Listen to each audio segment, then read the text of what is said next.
Guys, good morning. നമുക്കിന്നൊരു pre Vishu വ്ളോഗാണ് കേട്ടോ. ഇത്തവണ ഈ കൊല്ലം നമുക്ക് 2 വിഷു ആണുള്ളത്. ഒന്ന് നമ്മൾ കാലിക്കറ്റ് സെലിബ്രേറ്റ് ചെയ്യുന്നു, അത് കഴിഞ്ഞ് ബാക്കി അടുത്ത വിഷു വളാഞ്ചേരി. എനിക്ക് ഇങ്ങോട്ട് വന്നിട്ട് വർത്താനം പറയുമ്പോൾ വണ്ടികളുള്ളതുകൊണ്ട് ശബ്ദം കേൾക്കാൻ നല്ല ബുദ്ധിമുട്ടായിരിക്കും. ഇന്ന് രാവിലെ കുറച്ച് നേരത്തെ എണീറ്റ് കുളിയൊക്കെ കഴിഞ്ഞ് നമ്മൾ ഇവിടെ അടുത്തുള്ള ഒരു 3 അമ്പലത്തിൽ പോവാണ് കേട്ടോ. എല്ലാ കൊല്ലം നാട്ടിൽ വന്നാൽ കുറച്ച് അമ്പലങ്ങൾ നമ്മളൊന്ന് പോകുമല്ലോ. അപ്പോൾ അതിൽ ഒരു 3 അമ്പലം ഇവിടെ വിഷ്ണുവിൻ്റെ വീടിൻ്റെ അടുത്തുള്ള നമ്മൾ പോകാറുണ്ട്. അപ്പോൾ അങ്ങോട്ട് പോകാൻ വേണ്ടി ഇത് റെഡിയായി ഇറങ്ങിയിരിക്കുകയാണ്. ഇവിടെ വിഷ്ണു ഏതൊക്കെ അമ്പലത്തിൽ നമ്മൾ പോണ? കൃഷ്ണന്റെ അമ്പലമുണ്ട്, ശിവന്റെ അമ്പലമുണ്ട്, പിന്നെ ബംഗ്ലാവിലും പോകുന്നുണ്ട്, ഒരു ദേവീ ക്ഷേത്രം അല്ലേ. 3 അമ്പലങ്ങളിലാണ് നമ്മൾ പോണ. നമ്മൾ നാട്ടിൽ വന്ന് ഗുരുവായൂർ പോയിട്ടുണ്ടായിരുന്നു കേട്ടോ. അതിനുശേഷം നമ്മൾ ഫസ്റ്റ് പോകുന്ന അമ്പലമാണ്. ഇത്തവണ എവിടെ വിഷു സെലിബ്രേറ്റ് ചെയ്യണം എന്നുള്ളത് നമ്മൾ 2 പേരും കൂടെ കൂലങ്കൃഷ്ടമായി ചിന്തിച്ചിരുന്നു കേട്ടോ. കാരണം നാട്ടിൽ വരുമ്പോൾ എപ്പോഴും ഒരു വീട്ടിൽ സെലിബ്രേറ്റ് ചെയ്യും, പിന്നെ അത് കഴിഞ്ഞ് അടുത്ത കൊല്ലം വരുമ്പോൾ അടുത്ത വീട്ടിലായിരിക്കും നമ്മൾ സെലിബ്രേറ്റ് ചെയ്യുക. പക്ഷെ ഇത്തവണ ഇവിടെ അമ്മയും അച്ഛനും ഒപ്പാണ്. അവിടെ എന്നോട് വെല്ലച്ചൻ ചോദിച്ചു നമുക്ക് എല്ലാവർക്കും കൂടെ ഒരുമിച്ച് തറവാട്ടിൽ വിഷു സെലിബ്രേറ്റ് ചെയ്യാമെന്ന്. അപ്പോൾ അമ്മമ്മയ്ക്കൊക്കെ വയ്യാതിരിക്കുകയല്ലേ. അപ്പോൾ അങ്ങനെ ആലോചിച്ച് നമ്മളൊരു തീരുമാനം എടുത്തു, വിഷ്ണു ഇവിടെ സെലിബ്രേറ്റ് ചെയ്യും, ഞാൻ അവിടെ സെലിബ്രേറ്റ് ചെയ്യാന്നുള്ളത്. അപ്പോൾ ഇന്ന് വൈകുന്നേരം ഞാൻ ഇവിടുത്തെ ഒരു ചെറിയ സെലിബ്രേഷനും ഒരു ചെറിയ വിഷു സദ്യയൊക്കെ കഴിഞ്ഞ് ഇന്ന് വൈകുന്നേരം ഞാൻ വളാഞ്ചേരിയിലോട്ട് പോകും. അതാണ് ഇന്നത്തെ ഒരു പ്ലാൻ. എനിക്ക് പൊതുവേ അമ്പലങ്ങളിലും പള്ളിയിലും ഒക്കെ പോകാൻ ഇഷ്ടമാണ് കേട്ടോ. നാട്ടിൽ വരുന്ന സമയത്ത് ഞാനിങ്ങനെ കുറച്ച് അമ്പലങ്ങളിൽ എന്തായാലും പോകാറുണ്ട്. ആ ഒരു സറൗണ്ടിങ്ങിൽ എന്തോ ഒരു പോസിറ്റിവിറ്റി, എന്തോ ഒരു വീണ്ടും റീവിസിറ്റ് ചെയ്യാൻ തോന്നുന്ന രീതിയിലുള്ള ഒരു എനർജി ഉള്ളതുപോലെ എനിക്ക് തോന്നാറുണ്ട്. വിഷ്ണുവിനുണ്ടല്ലോ, ഞാൻ അവിടുന്ന് റോട്ടിൽ കൂടെ വർത്താനം പറഞ്ഞ് നടക്കുമ്പോൾ വലിയ പ്രശ്നമില്ല. ഇവിടുന്ന് ഞാൻ ക്യാമറയൊക്കെ പിടിച്ച് നടക്കുമ്പോൾ വിഷ്ണുവിനൊരു ചമ്മൽ അല്ലേ. എൻ്റെ വീട്ടിൽ പൊതുവേ എല്ലാവരും വിശ്വാസികളാണ്. അമ്മയൊക്കെ ആണെങ്കിലും എല്ലാ മാസവും അമ്പലത്തിൽ പോവുക, പേരിലും നാളിലും ഒക്കെ പൂജ കഴിക്കുക, അങ്ങനത്തെ കാര്യങ്ങളൊക്കെ ചെയ്യാറുണ്ട്. ചെറിയ കുട്ടിയായിരുന്ന സമയത്ത് എനിക്ക് ഓർമ്മയുണ്ട് കേട്ടോ, ഞാൻ എല്ലാ ആഴ്ചയും 2-3 തവണയൊക്കെ അമ്പലത്തിൽ പോവുമായിരുന്നു. നമുക്ക് ശരിക്കും ഒരു അമ്പലത്തിലും കൂടെ പോകാണ്ടായിരുന്നേ. പക്ഷെ ഇപ്പോൾ സമയം 9:30 അവിടെ നടടയ്ക്കാനായിട്ടുണ്ടായിരിക്കും. പിന്നെ രാവിലെ ബ്രേക്ക്ഫാസ്റ്റ് ഒന്നും കഴിച്ചിട്ടില്ല. എനിക്ക് കുറച്ച് വിശന്ന് വയറിങ്ങനെ ഗുളുഗുളു പറയുന്ന പോലെ. അപ്പോൾ ആദ്യം പോയി കഴിക്കാമെന്ന് വിചാരിച്ചു. വിഷ്ണു ഒറ്റയ്ക്ക് ഇനി അമ്പലത്തിൽ പോവാം, നമുക്ക് 2 പേർക്കും കൂടി വേണ്ടി പ്രാർത്ഥിക്കാമെന്നാണ് പറഞ്ഞത്, നാളെയും മറ്റന്നാളും ആയിട്ട്. കാരണം ഇന്ന് വൈകുന്നേരം ഞാൻ പോവല്ലേ. ഇന്ന് നമുക്ക് ഫാമിലി ആയിട്ട് കുറച്ച് ബിസി ആയിട്ടുള്ള ദിവസമാണ് കേട്ടോ. 4 പേരും ഇന്നൊരു ബിസി സ്കെഡ്യൂളിൽ ഓടുന്നൊരു ദിവസമാണ്. കുറേ കാര്യങ്ങൾ ചെയ്യാനുണ്ട്. വിഷ്ണു അതിൻ്റെ ഇടയിൽ ശ്വസിക്കാൻ പറ്റുമെന്ന് പറയുന്നുണ്ട്. അപ്പോൾ നമുക്ക് 1-2 റിലേറ്റീവ്സിൻ്റെ വീട്ടിലും പോകാനുണ്ട്. പിന്നെ ടൗണിൽ പോകേണ്ട ആവശ്യമുണ്ട്. വിഷ്ണു, കോഴിക്കോട് ടൗണാ സിറ്റിയാ? മറുപടി ഇല്ലേ? സിറ്റിയാണോ? എന്നാൽ കോഴിക്കോട് സിറ്റിയിൽ നമുക്ക് പോകാനുണ്ട്. അപ്പോൾ അവിടുന്ന് നമുക്ക് കുറച്ച് ബ്ലൗസ് സ്റ്റിച്ച് ചെയ്യാൻ കൊടുക്കുക, കുറച്ച് സാധനങ്ങൾ വാങ്ങിക്കുക, അങ്ങനത്തെ കുറച്ച് പരിപാടിയൊക്കെ ഉണ്ട്.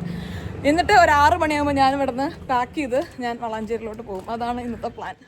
നാട്ടിലോട്ട് വരാൻ വേണ്ടി ടിക്കറ്റ് എടുത്തപ്പോൾ തൊട്ട് നാട്ടിൽ വന്നാൽ കാലിക്കറ്റ് നിൽക്കുന്ന സമയത്ത് ചെയ്യണമെന്ന് 2 കാര്യം ഞാൻ വിചാരിച്ചായിരുന്നു കേട്ടോ. ഒന്ന്, രാവിലെ നല്ലൊരു റെസ്റ്റോറൻറ്റിൽ പോയിട്ട് ബ്രേക്ക്ഫാസ്റ്റ് കഴിക്കണമെന്ന്. കാരണം കുറേ ഷോർട്സും റീൽസും ഒക്കെ അത് റിലേറ്റഡ് ആയിട്ട് നമ്മൾ കാണുമല്ലോ. പിന്നെ രണ്ടാമത്തെ ഒരു കാര്യം, അമ്മ മെസ്സിൽ പോയിട്ട് ഉച്ചയ്ക്ക് നല്ലൊരു ഊണ് കഴിക്കണമെന്ന്. പക്ഷെ ഇവിടെ എത്തിയിട്ട് ആ 2 കാര്യം ഒഴികെ വേറെ കുറേ കാര്യങ്ങൾ നമ്മൾ ചെയ്തു കേട്ടോ. ഒന്നാമത്തെ കാര്യം, നാട്ടിൽ വന്നു കഴിഞ്ഞാൽ നമ്മൾ എത്ര പ്ലാൻ ചെയ്ത് കഴിഞ്ഞാലും ഓൺ ദ സ്പോട്ടിൽ നമുക്ക് ചെയ്യേണ്ട കുറേ കാര്യങ്ങൾ വരുമല്ലോ. പിന്നെ രണ്ടാമത്, വിഷ്ണു അവിടുത്തെ സമയത്ത് വർക്ക് ചെയ്യുകൊണ്ട് നമ്മൾക്ക് അങ്ങനത്തെ രാവിലെ കുറേ പ്ലാനിങ് ഒക്കെ ചെയ്യൽ കുറച്ചൊരു ബുദ്ധിമുട്ടാണ്. ഇനി വരുന്ന ഒരാഴ്ച വിഷ്ണു ലീവാണ്. അപ്പോൾ നമുക്ക് കുറച്ചും കൂടെയൊക്കെ കാര്യങ്ങൾ ചെയ്യാൻ വേണ്ടി പറ്റുമായിരിക്കും. തിരിച്ച് വീട്ടിലെത്തിയപ്പോഴേക്ക് നല്ല വിശപ്പുണ്ടായിരുന്നു കേട്ടോ. നമുക്കിന്ന് പൂരിയും ഗ്രീൻ പീസിൻ്റെ കറിയാണ്. അമ്മ വളരെ എളുപ്പത്തിൽ ഉണ്ടാക്കുന്ന ഒരു ബ്രേക്ക്ഫാസ്റ്റ് ആണ് കേട്ടോ പൂരി. നമ്മളെല്ലാവരും നേരത്തെ പറഞ്ഞ ബിസി സ്കെഡ്യൂളിലോട്ട് കയറുകയാണ് കേട്ടോ. ഒന്ന്, വിഷ്ണുവിനും അച്ഛനും കൂടെ പോയിട്ട് ഇവിടെ മിംസിന്ന് ഒരു മരുന്ന് മേടിക്കാനുണ്ട്. അമ്മമ്മേനെ എവിടെ കാണിക്കണേ? അവിടെ എൻ്റെ അമ്മമ്മേനെ കേട്ടോ. അപ്പോൾ വെല്ലിച്ചൻ വരുന്ന വഴിക്ക് ഒരു മരുന്ന് വാങ്ങിച്ച് വരാൻ പറഞ്ഞിട്ടുണ്ട്, അത് വാങ്ങിക്കണം. എനിക്ക് നമ്മുടെ വളകാപ്പിൻ്റെ ബ്ലൗസിൻ്റെ മെഷർമെൻറ്റ് എടുക്കണം. അപ്പോൾ അത് ഞാൻ സാരിയും ബ്ലൗസൊക്കെ അയച്ചു കൊടുത്തിട്ടുണ്ട്. അപ്പോൾ അതൊന്ന് ഓടി കയറിയിട്ടേ അതൊന്ന് എടുക്കണം.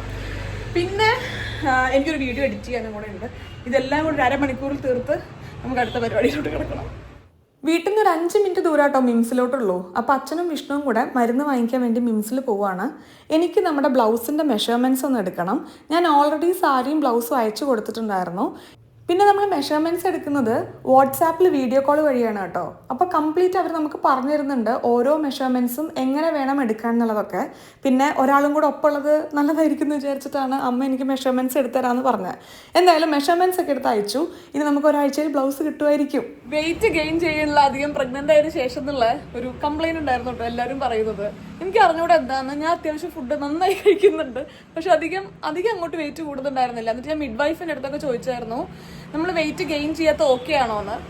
അപ്പോൾ അവർ പറഞ്ഞു ചിലവരുടെ ശരീരപ്രകൃതി അനുസരിച്ചിരിക്കും, അങ്ങനെ എല്ലാവരും വെയിറ്റ് ഗെയിൻ ചെയ്യണമെന്നൊന്നുമില്ല. ചിലവർ towards end of the pregnancy gain ചെയ്യും, ചിലർ തുടക്കത്തിൽ ഗെയിൻ ചെയ്യും. അപ്പോൾ കുട്ടി ഹെൽത്തി ആണോ എന്നുള്ളത് മാത്രം നോക്കിയാൽ മതി. ആ കാര്യത്തിൽ കുഴപ്പമില്ലാത്തത് കൊണ്ട് നമ്മൾ അധികം വെയിറ്റിനെ കുറിച്ച് കൺസേൺഡ് ആവണ്ടെന്നൊക്കെ അവർ പറഞ്ഞായിരുന്നു. ഇവിടെ നാട്ടിൽ വന്നിട്ട് ഞാൻ കുറച്ച് എന്താ പറയുക മധുരമൊക്കെ കഴിക്കുന്നുണ്ട്. ഇടയ്ക്ക് 2-3 ദിവസം കൂടുമ്പോൾ ഒരു ലഡു, അതേപോലെ തന്നെ രാവിലെ പറഞ്ഞ പോലെ പൂരി, അങ്ങനത്തെ ഒന്നും നമ്മുടെ ഒരു അവിടുത്തെ ഡയറ്റിലുള്ളതല്ലല്ലോ. അപ്പോൾ അതുകൊണ്ട് ഇപ്പം ഞാൻ 1.5 കിലോ കൂടിയിട്ടുണ്ട് ഇപ്പോൾ നോക്കി കഴിഞ്ഞപ്പോൾ. എന്തായാലും വെയിറ്റ് ഗെയിൻ ചെയ്യാത്ത കംപ്ലൈൻറ്റ് ഇതോടുകൂടെ എല്ലാവരുടെയും തീരും തോന്നുന്നു. എൻ്റെ അമ്മയും വിഷ്ണുവിൻ്റെ അമ്മയൊക്കെ പറയുന്നുണ്ട് ഞാൻ വെയിറ്റ് ഗെയിൻ ചെയ്യുന്നില്ല എന്നുള്ളത്. ഇപ്പോൾ പ്രശ്നം തീർന്നു തോന്നുന്നു. മരുന്ന് കിട്ടി, മരുന്ന്.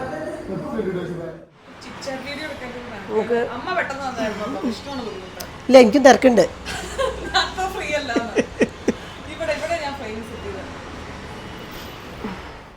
ഒരു ചിറ്റ്ചാറ്റ് വീഡിയോ ചെയ്താലോ അമ്മയുടെയും വിഷ്ണുവിൻ്റെ ഒപ്പം എന്ന് ചോദിച്ചിട്ട് നമ്മൾ കമ്മ്യൂണിറ്റി പോസ്റ്റിൽ ഒരു പോസ്റ്റ് ഇട്ടിട്ടുണ്ടായിരുന്നല്ലോ. നിങ്ങൾ കുറച്ച് ക്വസ്റ്റ്യൻസും കാര്യങ്ങളൊക്കെ ചോദിച്ചിട്ടുണ്ടായിരുന്നു. അപ്പോൾ അതെല്ലാം ആൻസർ ചെയ്യാൻ വേണ്ടി ഞാൻ അമ്മേനെയും വിഷ്ണുവിനെയും ഇവിടെ പിടിച്ചിരുത്തിയിട്ടുണ്ട്. അമ്മയ്ക്ക് പൊതുവെ ഇങ്ങനെ വീഡിയോ ചെയ്യാനൊക്കെ വിഷ്ണുവിൻ്റെ നേരെ ഓപ്പോസിറ്റാണ്, ഇഷ്ടമുള്ളൊരു കാര്യമാണ്. അതുകൊണ്ട് അമ്മ അടുത്ത് ജസ്റ്റ് പറഞ്ഞപ്പോൾ തന്നെ അമ്മ വില്ലിങ് ആയിരുന്നു വീഡിയോ ചെയ്യാൻ വേണ്ടിയിട്ട്. നിങ്ങൾ ഒരുപാട് ക്വസ്റ്റ്യൻസ് ചോദിച്ചിട്ടുണ്ടായിരുന്നു, പക്ഷേ നമ്മുടെ ഈ ഒരു സമയപരിമിതി കാരണം നമുക്ക് എല്ലാ ക്വസ്റ്റ്യനും ആൻസർ ചെയ്യാൻ വേണ്ടി പറ്റില്ലല്ലോ. അപ്പം ഞാൻ കമ്മ്യൂണിറ്റി പോസ്റ്റ് തുറന്ന് കണ്ട കുറച്ച് ക്വസ്റ്റ്യൻസ് നമ്മൾ ആൻസർ ചെയ്തിട്ടുണ്ടായിരുന്നു. ഞാൻ ഒരു 2-3 ദിവസത്തിൽ ആ ഒരു വീഡിയോ എഡിറ്റ് ചെയ്ത് പോസ്റ്റ് ചെയ്യാം കേട്ടോ. നമ്മൾ വീഡിയോ ചെയ്യുന്നതിൻ്റെ ഇടയിൽ വിഷ്ണുവിനൊരു കോള് വന്നിട്ട് വിഷ്ണു മുങ്ങിയിട്ടുണ്ടായിരുന്നു. പിന്നെ വിഷ്ണു തിരിച്ച് പ്രത്യക്ഷപ്പെട്ടില്ല. അതാണ് ഞാൻ ചോദിക്കുന്നുണ്ടായിരുന്നത്. അമ്മ പഴം വേണ്ട, KBC ജ്യൂസ് കുടിക്കാനുണ്ട്. കുടിക്കാൻ എല്ലാം കുടിക്കാൻ പോവാ. കുടിക്കാൻ താ എന്താ കിടക്കണത്? വാ പോവാ, സമയം 12. അച്ഛവിടെ? ഓ ബോയ്സിൻ മുണ്ടാണല്ലേ? ബോയ്സിൻ മുണ്ടാണ്. എനിക്കും അമ്മയ്ക്കാണ് കുറച്ച് വിഷു കുറവ്. ഇത് ഇവിടെയുള്ള സ്റ്റേജിലുള്ള ഫോട്ടോസാണ് കേട്ടോ. ഇത് നമ്മുടെ എൻഗേജ്മെന്റ് സമയത്തുള്ള ഒരു ഫോട്ടോ ആണ്. ഇവിടെ വിധുവിൻ്റെ കല്യാണ സമയത്തുള്ള ഒരു ഫോട്ടോ ആണ്. പിന്നെ ഇവിടെ വേറൊരു ഫോട്ടോയും കൂടെ ഉണ്ട്, നല്ല രസമുള്ളൊരു ഫോട്ടോ കേട്ടോ. ഇത് കുറേ മുന്നേ ഉള്ളൊരു ഫോട്ടോ ആണ്. അമ്മയും അച്ഛനും വിധുവും വിഷ്ണുവും കൂടെയുള്ള. അച്ഛന് വലിയ മാറ്റമില്ല, വിധുവിന് നല്ല മാറ്റമുണ്ട്, വിഷ്ണുവിനും കുറച്ച്, അമ്മയ്ക്ക് മാറ്റമുണ്ട് അല്ലേ? അപ്പോൾ ലെറ്റ്സ് ഗോ. നല്ല വെയിലുണ്ട് കേട്ടോ. നമുക്ക് ആദ്യം ബ്ലൗസ്, ഞാൻ നാളെ വിഷുവിന് ഇടേണ്ട ഒരു ബ്ലൗസ് സ്റ്റിച്ച് ചെയ്യാൻ കൊടുത്തിട്ടേ ഉള്ളൂ. അത് നമുക്ക് വാങ്ങി ഒന്ന് ശരിയാക്കണം. പിന്നെ നമ്മൾ സദ്യ കഴിക്കാൻ വേണ്ടി പോകും അളകാപുരിയിൽ. ആദ്യം വിചാരിച്ചു വീട്ടിലുണ്ടാക്കുകയൊക്കെ ചെയ്താലോ എന്ന്, പിന്നെ അതൊക്കെ ഒരു മെനക്കേടാണ് എന്ന് പറഞ്ഞു. അപ്പോൾ നമ്മളെല്ലാവരും കൂടെ പുറത്ത് പോയി അളകാപുരിയിൽ നിന്ന് സദ്യ കഴിക്കാമെന്ന് വിചാരിച്ചു. ഞാൻ അളകാപുരിയിൽ മുന്നേ വെല്ലച്ചൻ്റെ ഒപ്പം വരുമ്പോൾ ഇടയ്ക്കിടയ്ക്ക് പോകുമായിരുന്നു. വെല്ലച്ചന് ഇഷ്ടമുള്ളൊരു റെസ്റ്റോറൻ്റ് ആയിരുന്നു അളകാപുരി. അപ്പോൾ അവിടെ പോയി നമുക്ക് വിഷു സദ്യയൊക്കെ കഴിച്ച് തിരിച്ചു വരാം. ഇന്നും നാളെ അവർക്ക് വിഷു സദ്യ ഉണ്ടെന്നാണ് പറഞ്ഞത്. അപ്പോൾ നമുക്ക് അങ്ങോട്ട് പോകാം. അമ്മ എന്തുകൊണ്ട് അളകാപുരി ചൂസ് ചെയ്ത് പോവാൻ? അല്ല, അളകാപുരി അല്ലെങ്കിൽ വേറൊരു ഓപ്ഷനുള്ള ഇവിടെയാണ്. എന്താ പറയാ, നമ്മളെ എന്താണ് ഗുൽമോഹർ ബെസ്റ്റ്. അളകാപുരി നല്ലതാ. ഞാൻ വെല്ലച്ചൻ്റെ ഒപ്പം മുന്നേ വന്നിട്ടുണ്ട്. അവർക്ക് വിഷു സദ്യ ഉണ്ടോ നമ്മൾ ചോദിച്ചായിരുന്നു അല്ലേ? ഗുൽമോഹർ കുറച്ചൊരു ലേറ്റസ്റ്റ് ആണ്. അളകാപുരിയാണ്. നാളെയാണ് നമ്മുടെ വിഷു സദ്യ കുക്കിംഗ് ഡേ. നാളെയും കൂടെ കഴിവ് തെളിയിക്കാൻ പോകുന്നത് ഒരു കൊല്ലത്തെ ഫലമാണ്. അച്ഛൻ്റെ ഭാഗ്യമായിരിക്കും. പക്ഷെ നാളെ നമ്മൾ കുക്ക് ചെയ്ത് കഴിഞ്ഞാൽ ഏകദേശം അടുത്തൊരു 2-3 ദിവസത്തേക്ക് ഉണ്ടാവില്ലേ? ഓ എനിക്കുണ്ടായൊരു സീനാട്ടോ. അന്ന് മറ്റേ വെല്ലച്ചന്റെ പിറന്നാളിന് കഴിഞ്ഞ പ്രാവശ്യം വന്നില്ലേ, അപ്പൊ അത് കഴിഞ്ഞപ്പോ ഭക്ഷണം കുറെ ബാക്കിയുണ്ട് എന്ന് ഇങ്ങനെ പറഞ്ഞു. അവിടെ നമ്മൾ അവസാനത്തെ പന്തിയിലാണല്ലോ ഇരുന്നത്. അപ്പൊ ഞാൻ ഇങ്ങനെ അടുത്ത് തോണ്ടി പറയുന്ന നമുക്ക് പാർസൽ ചെയ്യാൻ ബാക്കി 2-3 ദിവസം കുക്ക് ചെയ്യണ്ടല്ലോ എന്ന്. പിന്നെ ഞാൻ വിചാരിച്ച എന്റെ റോളല്ലോ, അമ്മല്ലേ, അമ്മ പാർസൽ കുക്ക് എന്താ ചെയ്ത് അതെ അമ്മ ഉണ്ടാക്കിയതായിരിക്കും. കഴിക്കാൻ പോകുന്നതിൻ്റെ മുന്നേ നമുക്ക് ബ്ലൗസ് സ്റ്റിച്ച് ചെയ്യാൻ കൊടുത്തൊന്ന് വാങ്ങിക്കാം കേട്ടോ. അഞ്ചലിൻ്റെ അടുത്ത് തന്നെയാണ് ഞാൻ ബ്ലൗസ് കൊടുത്തിട്ടുണ്ടായിരുന്നത്, നമ്മുടെ SM സ്ട്രീറ്റിലുള്ള നക്ഷത്ര ഡിസൈൻസ് ഇല്ലേ അവിടെ. അപ്പോൾ അവിടെ ചെന്ന് നമ്മൾ വിഷുവിന് വേണ്ടിയിട്ട് ബ്ലൗസ് എങ്ങനെ ഡിസൈൻ ചെയ്യണമെന്ന് ആലോചിച്ച് കഴിഞ്ഞപ്പോൾ പെട്ടെന്ന് മനസ്സിൽ വന്നൊരു കാര്യമായിരുന്നു താമര. അപ്പോൾ നമുക്കൊരു റോസും അതേപോലെ തന്നെ ഒരു ഗ്രീനിലും വരുന്ന രീതിയിൽ നമുക്ക് വർക്കൊക്കെ ചെയ്യാമെന്ന് പറഞ്ഞു. ഞാൻ എന്താണോ മനസ്സിൽ വിചാരിച്ചത് അതിനേക്കാളും ഭംഗിയായിട്ട് എനിക്ക് അഞ്ജലി ചെയ്തു തന്നു കേട്ടോ. ട്രൈ ചെയ്ത് നോക്കിക്കഴിഞ്ഞപ്പോൾ കുറച്ച് ഓൾട്രേഷൻ പരിപാടി ഉണ്ടായിരുന്നു. ആ ഒരു ഗ്യാപ്പിൽ നമുക്കൊരു കുട്ടി ഷോപ്പിംഗ് ഉണ്ട്. അമ്മമ്മയ്ക്ക് ഒരു 2-3 മാക്സി വാങ്ങിക്കണമെന്ന് ഞാൻ വിചാരിച്ചിട്ടുണ്ടായിരുന്നു. അപ്പോൾ അത് വാങ്ങിയതിന് ശേഷം നമ്മൾ കഴിച്ചു വന്ന് ഇനി ബ്ലൗസ് എടുക്കാമെന്നാണ് വിചാരിച്ചത്. അമ്മയ്ക്ക് വേണമെങ്കിൽ ഇവിടെ കാലിക്കറ്റിൽ GPS പകരം പ്രവർത്തിക്കാം കേട്ടോ. കാരണം അത്ര അടിപൊളിയായിട്ട് എല്ലാ റൂട്ടും പറയും. നമ്മൾ ഗൂഗിൾ മാപ്പ് വെച്ച് പോകുന്നതിനേക്കാളും എളുപ്പത്തിലാണ് അമ്മ പറയുന്ന റൂട്ട് വഴി നമ്മൾ പോയാൽ അവിടെ എത്തുക. വിഷുസദ്യ ഉണ്ടോ എന്നൊക്കെ വിളിച്ചു ചോദിച്ച് വന്നെങ്കിലും ഇവിടെ എത്തിക്കഴിഞ്ഞപ്പോൾ എല്ലാവരുടെയും മൂടൊന്ന് ചെറുതായിട്ട് മാറി. എന്തുകൊണ്ട് നമുക്കൊരു മീൻ വറുത്തത് സൈഡിൽ വെച്ചുവിടാന്നുള്ളൊരു തോന്നലായി. അതുകൊണ്ട് നമ്മൾ മീൽസും ഒപ്പം നമ്മൾ ഒരു കല്ലുമ്മക്കായ ഫ്രൈ, പിന്നെ അതേപോലെ ഒരു നെയ് മീനൊക്കെ ആയിരുന്നു നമ്മൾ ഓർഡർ ചെയ്തിട്ടുണ്ടായിരുന്നത്. പിന്നെ നമ്മളൊരു സംഭാരം വെച്ച് തുടങ്ങി. ഓണസ്റ്റായിട്ട് പറയുകയാണെങ്കിൽ ഭക്ഷണം അത്ര അങ്ങോട്ടൊരു സുഖം ഉണ്ടായിരുന്നില്ല കേട്ടോ. തിരക്കേടുണ്ടായിരുന്നില്ല. പക്ഷെ എന്നാലും മുന്നേ ഇവിടെ വന്ന് കഴിച്ച സമയത്ത് കുറച്ചും കൂടെ ഭക്ഷണമൊക്കെ ഇഷ്ടപ്പെട്ടിട്ടുണ്ടായിരുന്നു. ഇത്തവണ എല്ലാവർക്കും ഒരു ചെറിയ അഭിപ്രായമായിരുന്നു. കല്ലുമ്മക്കായ നല്ലതായിരുന്നു, പക്ഷെ ബാക്കിയെല്ലാം ഒരു തിരക്കേടില്ല എന്നുള്ളൊരവസ്ഥയായിരുന്നു. ഭക്ഷണം അമ്മ നല്ലതെന്നേ പറയുള്ളൂ. അല്ലല്ല, ഞാൻ പറഞ്ഞില്ല. പുതിയ റൂളാണ്. നമ്മുടെ ഡ്രൈവർ ചെറുതായിട്ടൊന്ന് മാറി. അച്ഛാ, ഇന്ന് നമ്മളൊരു Q&A ചെയ്തതിൽ അമ്മ പറഞ്ഞത് അച്ഛനാണ് അമ്മയുടെ പ്രചോദനം വണ്ടി ഓടിക്കാൻ. എന്താ അച്ഛൻ അതിനെ പറ്റി പറയാനുള്ളത്? അത് അമ്മേനോട് തന്നെ ചോദിക്കേണ്ട ചോദ്യമാണ്. എന്താ വിഷ്ണുവിന് പറയാനുള്ളത്? അച്ഛൻ തന്നെയാണ്. ഞാൻ അത്ര വലിയ കാര്യം പറഞ്ഞിട്ട് ഒരു റെസ്പോൺസ് ഇല്ലാതെ അച്ഛൻ അതിൽ മതി മറന്നുപോയി. ഞാൻ മതി പറഞ്ഞു. ഞാൻ ആൾക്കാർ ആരെന്ത് ചെയ്യാച്ചാ അതിനെ ഞാൻ സപ്പോർട്ട് ചെയ്യുന്ന ആളാണ്. മുന്നോട്ട് പോകണം. നമ്മളെ പോളിസി മുന്നോട്ട് പോകണം എന്നുള്ള ഒറ്റ പോളിസി നമുക്കുണ്ട്. പിന്നോട്ട് പോകരുത്. ഞങ്ങളെ നേരത്തെ ബ്ലൗസ് വാങ്ങിക്കാൻ കിട്ടിയില്ലല്ലോ, അപ്പൊ അത് വീണ്ടും വാങ്ങിക്കാൻ വേണ്ടി പോവാ. മുടി ഇങ്ങനെ ഇവിടെ വന്നതിന് ശേഷം ബുംന്നാണ് മുടി, ഒതുങ്ങലേ ഇല്ല. എല്ലാം മോടിക്കുക, മറ്റേ ഹാവൽസിന്റെ പരസ്യം പോലെ. അമ്മയാണ് അളകാപുരി സെലക്ട് ചെയ്തത്. നമുക്കത് കഴിഞ്ഞിട്ട് ഇവിടെ പോകാനുണ്ട്, രാമനാട്ടുകര അച്ഛന്റെ ചേട്ടന്റെ വീടുണ്ട്. അപ്പൊ അവിടെ പോകാനുണ്ട്. അപ്പൊ ഓൺ ദ വേ ഉള്ള വല്ല റെസ്റ്റോറൻറ്റ് കഴിച്ചാൽ മതി. അപ്പൊ നമുക്ക് അടുത്ത വിഷു വരെ കാക്കാം. എന്താ വിഷ്ണു ഇന്റർവ്യൂ ഇറങ്ങിയോ?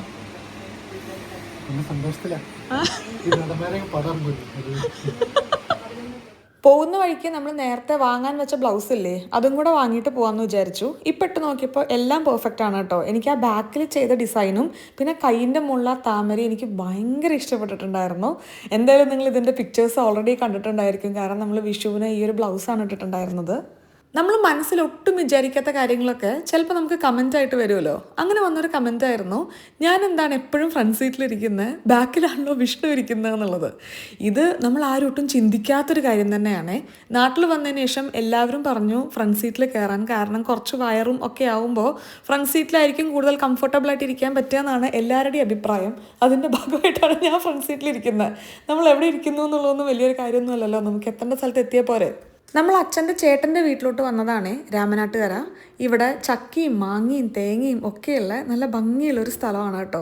നേരത്തെ നമ്മൾ വരുന്ന വഴിക്ക് ഒരു പടിപ്പുര പോലത്തെ ഒരു സ്ഥലം കാണിച്ചില്ലേ, അതായിരുന്നു അച്ഛൻ്റെ തറവാട്. ഞാൻ ചെരുപ്പിടാതെ നടക്കണം.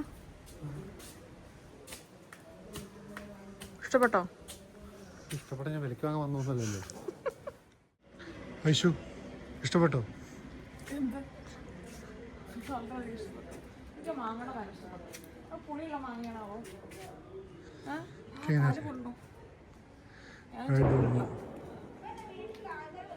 വിഷ്ണു ഇന്റർവ്യൂ ഒക്കെ ഇറങ്ങിയല്ലോ, വലിയ ആളായി.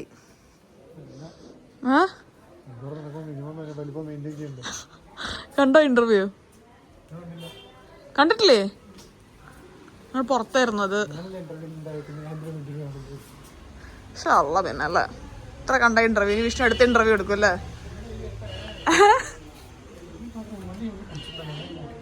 എന്ത് അതിനെ പൂട്ടിട്ടിങ്ങനെ പറഞ്ഞ പോലെ. അച്ഛൻ്റെ തറവാട് വരുന്നത് രാമനാട്ടുകര തന്നെയാണ്.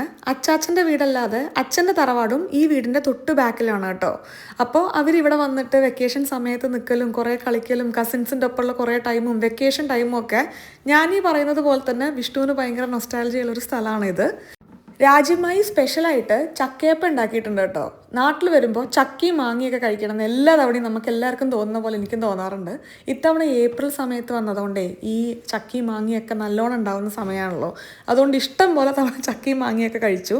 പിന്നെ അതേ അത്യാവശ്യം ഇവിടെ കുറച്ച് കൃഷിയും കാര്യങ്ങളൊക്കെ ഉണ്ട്. അപ്പോൾ അതൊന്ന് ചിരങ്ങിയും ചീനിയും ഒക്കെ ആയിട്ടാണ് നമ്മളിനി വീട്ടിലോട്ട് പോകുന്നത്. ചീനയല്ല കേട്ടോ, ചേന. ഉച്ചയ്ക്ക് വയറ് നിറയെ ചോറും പായസവും ഒക്കെ കഴിച്ച് ഇപ്പം അതേ ചക്കയപ്പൊക്കെ കഴിച്ചപ്പോൾ ഉണ്ടല്ലോ എനിക്കിങ്ങനെ കണ്ണ് നേരം പോലെ വെക്കാൻ പറ്റുന്നില്ല. ഒരു ഈർക്കല വെച്ചാലോ എന്നുള്ളൊരവസ്ഥയിൽ കൂടെ ഞാൻ പോകുന്നുണ്ടായിരുന്നേ. അല്ലെങ്കിൽ എനിക്ക് ഉച്ചയ്ക്ക് ഉറങ്ങുന്ന ചെറിയൊരു സ്വഭാവം ഉണ്ട് കേട്ടോ, വർഷങ്ങളായിട്ട്. അപ്പോൾ നല്ല ഉറക്കം വരുന്നുണ്ടായിരുന്നു.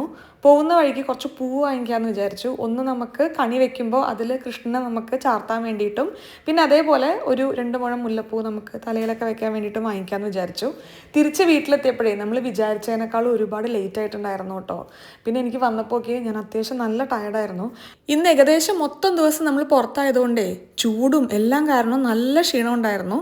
എനിക്ക് നല്ല മടിയുണ്ടായിരുന്നു. ഇനി 1.5 മണിക്കൂർ നമ്മൾ വളാഞ്ചേരിയിലോട്ട് പിന്നെയും ട്രാവൽ ചെയ്യണ്ടേ. അമ്മയൊക്കെ പറയുന്നുണ്ടായി നാളെ രാവിലെ പോവാം, ഇന്ന് ഏകദേശം നമ്മൾ പുറത്തായിരുന്നല്ലോ എന്നുള്ളത്. അതിൻ്റെ ഒപ്പം വരാമെന്ന് പറഞ്ഞ ഡ്രൈവർ ചേട്ടൻ ഏകദേശം ഒരു 1.5 മണിക്കൂർ ലേറ്റ് ആവുമെന്നും കൂടെ പറഞ്ഞു. പിന്നെ ഇനി വീട്ടിലെത്താൻ വേണ്ടി 10-10:30 ആവും. പിന്നെ വളാഞ്ചേരി വിളിച്ചപ്പോഴും രാത്രി ഇത്ര ലേറ്റായിട്ട് ഒറ്റയ്ക്ക് വരുന്നതിൽ അവരും വലിയ താല്പര്യം പ്രകടിപ്പിച്ചില്ല. എന്നാൽ ഞാൻ വിചാരിച്ചു ഇവിടെ നമുക്ക് വിഷുക്കണിയൊക്കെ കണ്ട് രാവിലെ ഒരു 8-8:15 ആകുമ്പോൾ ഇവിടെ നിന്ന് ഇറങ്ങിയാൽ നമ്മളൊരു 9-9:30 ആകുമ്പോൾ വളാഞ്ചേരി എത്തുമല്ലോ. എന്നാൽ പിന്നെ അങ്ങനെ പ്ലാൻ ചെയ്യാമെന്ന് വിചാരിച്ചു. അമ്മ രാത്രിത്തേക്കുള്ള ഡിന്നർ അതേ ഇവിടെ റെഡിയാക്കുന്നുണ്ട്. ദോശയാണ്. പിന്നെ അച്ഛൻ പാരലലി ഇവിടെ വിഷുക്കണി റെഡിയാക്കുന്നുണ്ട് കേട്ടോ. എനിക്ക് കുക്കിങ്ങിനൊക്കെ താല്പര്യം വിഷുക്കണിയിലായതുകൊണ്ട് ഞാൻ വിഷുക്കണിയിൽ കോൺട്രിബ്യൂട്ട് ചെയ്യാമെന്ന് വിചാരിച്ചു. ഞാൻ അങ്ങനെ ഒരുപാട് വിഷുക്കണി ഒരുക്കിയിട്ടൊന്നുമില്ല. വീട്ടിലെപ്പോഴും അച്ഛൻ രാത്രി പെട്ടെന്നത് ചെയ്യാറ്. പിന്നെ പൊതുവേ എൻ്റെ വീട്ടിൽ അങ്ങനെ ഒരു വിശദീകരിച്ചിട്ടൊരു വിഷുക്കണിയൊന്നും ഉണ്ടാവാറില്ല കേട്ടോ. കുറച്ച് നമ്മൾ ആവശ്യമുള്ള കാര്യങ്ങളൊക്കെ വെക്കും, കുറച്ച് ഫ്രൂട്ട്സ് വെക്കും, കൃഷ്ണൻ്റെ വിഗ്രഹം ഉണ്ടായിരിക്കും, പിന്നെ കുറച്ച് ധാന്യങ്ങൾ വെക്കും. അങ്ങനെയൊക്കെ ഒരു സിമ്പിളായിട്ടുള്ള വിഷുക്കണിയാണ് ഉണ്ടാവാറ്. ഇവിടെ അച്ഛന് കുറച്ചും കൂടെ അതിലോട്ട് താല്പര്യമുള്ളത് കാരണം എല്ലാ കാര്യങ്ങളും ഇപ്പം മഞ്ചാടി കുരു, നവധാന്യങ്ങൾ, അങ്ങനെ എനിക്ക് പോലും ഞാൻ വെക്കുന്ന അറിയാത്ത ഒരുപാട് കാര്യങ്ങൾ അച്ഛൻ ഡീറ്റെയിൽ ആയിട്ട് വിഷുക്കണിയിൽ വെക്കുന്നുണ്ടായിരുന്നു. ഞാൻ പാരലലി ഒരു ലിസ്റ്റും കൂടി ഉണ്ടാക്കുന്നുണ്ടായിരുന്നു കേട്ടോ. നമുക്ക് ആംസ്റ്റർഡാമിലോട്ട് വിഷുക്കണി ഇനി അടുത്ത കൊല്ലത്ത് വെക്കണമെന്നുണ്ടെങ്കിൽ വാങ്ങിച്ചു കൊണ്ടുപോകാനുള്ള കാര്യങ്ങൾ. ആംസ്റ്റർഡാമിൽ ഗംഭീരമായിട്ടുള്ളൊരു വിഷു സെലിബ്രേഷൻ ഇത്തവണ കഴിഞ്ഞായിരുന്നു കേട്ടോ. എനിക്ക് ഇങ്ങനെ മിസ് ചെയ്യുന്നുണ്ടായിരുന്നു അത് കാണുമ്പോൾ. എല്ലാവരും കൂടെ കൂടിയിട്ട് ഇത്തവണ പ്രദൂൻ്റെയും ഗീതൂൻ്റെയും അവിടെ വെച്ചിട്ടായിരുന്നു. പിന്നെ വിഷു വർക്കിംഗ് ഡേ ആയത് കാരണം അതിന് തൊട്ട് മുന്നേ ഉള്ള ഞായറാഴ്ചയായിരുന്നു അവിടെ സെലിബ്രേഷൻ. 2 സ്ഥലത്തും കൂടെ ഒരുമിച്ചുണ്ടാവാൻ പോസിബിൾ അല്ലല്ലോ. ഇവിടെയുള്ള സമയത്ത് നമ്മൾ അവിടുത്തെ ഫോട്ടോസ് എന്തെങ്കിലും ഇങ്ങനത്തെ ഫംഗ്ഷൻസിൻ്റെ ഒക്കെ കാണുമ്പോൾ അത് ഭയങ്കര മിസ്സാവും. ഇനി നമ്മൾ അവിടെയാണെങ്കിൽ നാട്ടിലെ വീട്ടിലെന്തെങ്കിലുമൊക്കെ ഫോട്ടോസ് കാണുമ്പോൾ അതും ഭയങ്കര മിസ്സാവും. അച്ഛൻ കണിയൊരുക്കുന്നതിൻ്റെ ബാക്കിൽ ആ ഒരു വോള് കണ്ടില്ലേ, അതൊരു ചെറിയ ഒരു എന്താ പറയുക സ്വാമിമുറി പോലെ ഇവിടെ വീടിൻ്റെ അകത്ത് തന്നെ ചെയ്തതാണ് കേട്ടോ. നല്ല ഭംഗിയാണത് കാണാൻ വേണ്ടിയിട്ട്, മുകളിൽ ഓടൊക്കെ ഇട്ടിട്ട്. അപ്പോൾ അതിൻ്റെ തൊട്ട് സൈഡിൽ തന്നെയാണ് നമ്മൾ വിഷുക്കണി വെക്കുന്നത്. പിന്നെ കണിക്കൊന്ന വീട്ടിൽ തന്നെ ഉണ്ടായിരുന്നതാണ്. നമ്മൾ വന്ന ഉടനെ കാണിച്ച വ്ളോഗിൽ ഉണ്ടായിരുന്നില്ല, ഇഷ്ടം പോലെ കണിക്കൊന്ന ഉണ്ടായിരുന്നു. പക്ഷേ ഈ ഒരു സമയമായപ്പോൾ തന്നെ കുറേയൊക്കെ കൊഴിഞ്ഞു പോയായിരുന്നു കേട്ടോ. എന്നാലും അത്യാവശ്യം നമുക്ക് വേണ്ട കണിക്കൊന്നയൊക്കെ കിട്ടി. വിഷ്ണുവിനെ ഈ ഏരിയയിൽ കാണാനില്ലല്ലോ. പുള്ളിക്ക് കണിയൊരുക്കുന്നതിലോ അല്ലെങ്കിൽ നമ്മളിങ്ങനെ വിഷു റിലേറ്റഡ് ആയിട്ട് പടക്കം പൊട്ടിക്കുന്നതിലോ ഒന്നിലും വിഷ്ണുവിന് വലിയ താല്പര്യമൊന്നുമില്ല. അതിപ്പോൾ ഇവിടെയാണെങ്കിലല്ല കേട്ടോ, എവിടെയാണെങ്കിലും അതിൽ വലിയ താല്പര്യങ്ങളൊന്നും ഇന്നേ വരെ കാണിക്കുന്നത് കണ്ടിട്ടില്ല. നമ്മൾ തമ്മിലുള്ളൊരു വലിയ വ്യത്യാസം അതാണ്. എനിക്ക് ഇങ്ങനത്തെ ചെറിയ പരിപാടിയിലൊക്കെ ഭയങ്കര എക്സൈറ്റ്മെൻ്റ് ആണ്. വിഷ്ണുവിന് വലിയ വലിയ കാര്യങ്ങളിൽ പോലും എക്സൈറ്റ്മെൻറ്റ് പൊതുവേ കുറച്ച് കുറവാണ്. എനിക്ക് ഇത്തവണ അച്ഛൻ്റെ ഒപ്പം കണിയൊരുക്കിയപ്പോഴാണ് കുറേ കാര്യങ്ങളും അതിൻ്റെ കുറേ ആചാരങ്ങളും പിന്നെ എന്തൊക്കെ വെക്കണം എന്നുള്ളതൊക്കെ മനസ്സിലായത് കേട്ടോ. അപ്പോൾ ഞാൻ എല്ലാം ലിസ്റ്റ് നേരത്തെ പ്രിപ്പയർ ചെയ്തെന്ന് പറഞ്ഞല്ലേ, അത് ഞാൻ വാട്സാപ്പ് വഴി വിഷ്ണുവിന് വായിച്ചിട്ടുണ്ട്. വിഷ്ണുവിന് അതൊക്കെ വാങ്ങിയിട്ട് വരട്ടെ. നമുക്ക് ആംസ്റ്റർഡാം പോകുമ്പോൾ കൊണ്ടുപോയിട്ട് അടുത്ത കൊല്ലം അടിപൊളിയായിട്ടുള്ളൊരു വിഷുക്കണി നമുക്ക് വെക്കാം. കണി ഒരുക്കുന്നതിനിടയിൽ എനിക്കൊരു ഇന്നോവേറ്റീവ് ഐഡിയ തോന്നിയായിരുന്നു. നമുക്ക് ആ ഒരു ടേബിളിൻ്റെ മുകളിൽ ഒരു വേഷ്ടി അല്ലെങ്കിൽ ഒരു കസവ് ഫീലുള്ള എന്തെങ്കിലും ഒരു സംഗതി ഇടാമെന്ന്. പക്ഷെ അച്ഛൻ പറഞ്ഞു ഇനി രാവിലെ എണീറ്റ് വല്ല തീപ്പൊരിയോ അങ്ങനത്തെ എന്തെങ്കിലും ഒരു കാര്യം വീഴുകയാണെങ്കിൽ കത്തിപ്പിടിക്കാനുള്ള സാധ്യത കൂടുമല്ലോ, അതുകൊണ്ട് അത് വേണ്ടാന്ന് വെച്ചു. അങ്ങനെ നമ്മുടെ വിഷുക്കണി ദേ ഇവിടെ റെഡി ആയിട്ടുണ്ട്. ഞാൻ എന്തൊക്കെയാണ് വെച്ചതെന്ന് ജസ്റ്റ് ഒന്ന് പറയാം കേട്ടോ. ഫ്രൂട്ട്സ് നമ്മൾ വെച്ചിട്ടുണ്ട്, അതായത് പഴം, പിന്നെ ഗ്രേപ്സ്, ഓറഞ്ച്, കദളിപ്പഴം, മാങ്ങ, അങ്ങനത്തെ കാര്യങ്ങൾ. പിന്നെ ഭഗവത്ഗീത, രാമായണം, പട്ട്, പൈസ, സ്വർണം, പിന്നെ ആ മറ്റേ വീശറിയില്ലേ, അതിനെന്താ പറയുകയെന്ന് എനിക്കറിയില്ല, അത്, അഷ്ടമംഗല്യം, വിളക്ക്, മഞ്ചാടി കുരു, നവധാന്യങ്ങൾ, ഇങ്ങനത്തെ കാര്യങ്ങളൊക്കെയാണ് നമ്മൾ വെച്ചത്. കണിയെല്ലാം ഒരുക്കി കഴിഞ്ഞപ്പോൾ അമ്മമ്മ വന്ന് കണിയൊക്കെ ഒന്ന് നോക്കി പോയതാണ് കേട്ടോ. ഇനി നാളെ രാവിലെ നമ്മൾ വിളക്കും പിന്നെ അതേപോലെ എല്ലാ ചന്ദനത്തിരിയും കാര്യങ്ങളും ഒക്കെ കത്തിക്കുമ്പോൾ കൂടുതൽ ഭംഗിയാവുന്നുണ്ടായിരിക്കും. നമ്മുടെ ഒരു മിനി വിഷു ഇവിടെ കഴിഞ്ഞു. ഇനി നമ്മൾ നാളെ രാവിലെ കണിയൊക്കെ കണ്ട് വളാഞ്ചേരി പോയി ഒരു വിഷു വ്ളോഗായിട്ട് നമുക്ക് നാളെ കാണാം. അതുവരെ എല്ലാവർക്കും നന്ദി, നമസ്കാരം. സസ്നേഹം, തനി മലയാളി. ടാറ്റാ. ഒരു മിനിറ്റ്, ആരും പോവരുതേ. ഒരു കാര്യം കൂടി ഒന്ന് പറയാനുണ്ട്. കഴിഞ്ഞ വീഡിയോയിൽ നമ്മൾ പറഞ്ഞിട്ടുണ്ടായിരുന്നില്ലേ, ക്രോഷേ പഠിക്കാൻ താല്പര്യമുള്ള ആരെങ്കിലും കാലിക്കറ്റ് ഭാഗത്തുണ്ടെന്നുണ്ടെങ്കിൽ നിങ്ങൾ എൻ്റെ ഒരു ഇമെയിൽ ഐ ഡിയിലോട്ടൊന്ന് മെസ്സേജ് ചെയ്യാൻ വേണ്ടിയിട്ട്. കാരണം ക്രോഷേ മമ്മ എന്ന് പറയുന്ന ഒരു ഇൻസ്റ്റാഗ്രാം പേജിൽ നിന്ന് നമുക്ക് ഗിഫ്റ്റായിട്ട് ക്രോഷേ പഠിക്കാൻ വേണ്ടി ഒരു സീറ്റ് റിസർവേഷൻ അവർ പ്രൊവൈഡ് ചെയ്തിട്ടുണ്ടായിരുന്നു.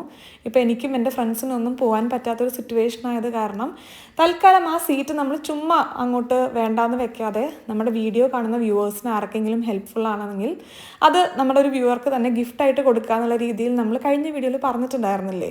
അപ്പോൾ ഒരുപാട് ഇമെയിൽസ് വന്നിട്ടുണ്ടായിരുന്നു.